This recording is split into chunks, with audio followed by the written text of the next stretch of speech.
All right, my Bundy buddies out there in YouTube. So, working on a J Series V6. This is in your Accords, your Ridgelines, your Odysseys, your Pilots. What was happening is it's raining here in Southern California, and they went through some big puddles, and the car was dying on them.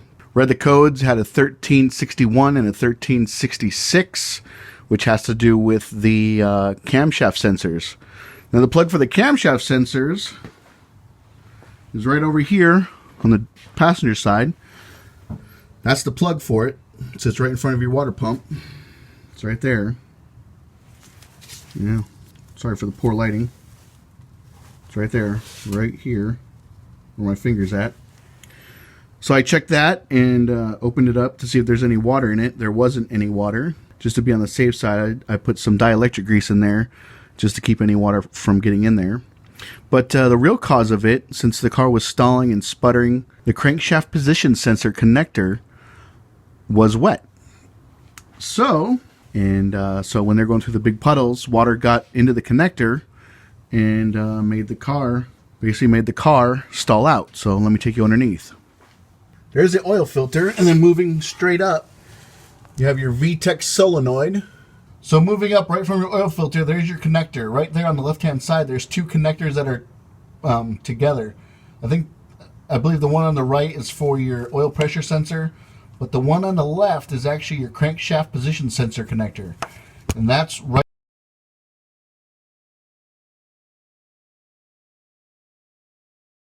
behind the head. So I don't think you can see it, but when I pulled it off, there was water. Now this connector is a little tricky. Start from the bottom. There's a bottom tab, and then you push the whole connector down towards the floor.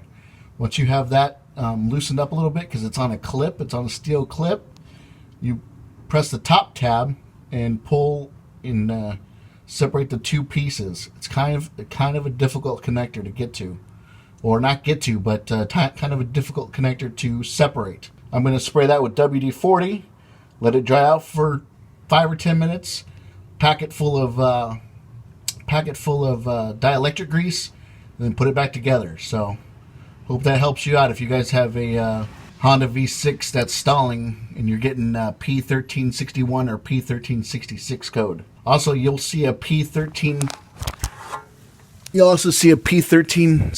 and a 1366 if your timing belt breaks.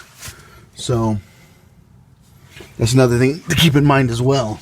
But one key thing you can remember is if you have a P1361 or P1366 and you think your timing belt is broken, the engine's going to sound a lot different when you try starting it. There's going to be no compression on the heads or on the valves and the pistons, and it's going to sound. I wish I'd. Next one I get in here, I'll take some audio of it and hopefully I can splice it in one day. But the engine's just going to sound different than what it normally sounds like. Almost like it's free spinning. But there you go, guys. If you're getting if it's raining real hard for you guys and the car starts stalling on you, or actually this car it would start up and then you'd put it in a drive, you'd go about 15-20 feet and it'd die. You'd wait 5 to 10 minutes, fire it up again, drive it 5-10 feet and it'd die again. So most likely your crankshaft position sensor connector right on the back side of the head, which is over there, is wet. I'm going to put some WD-40 in it and then pack it full of dielectric grease. Alright, you guys enjoy this video of people being stupid in exotic cars.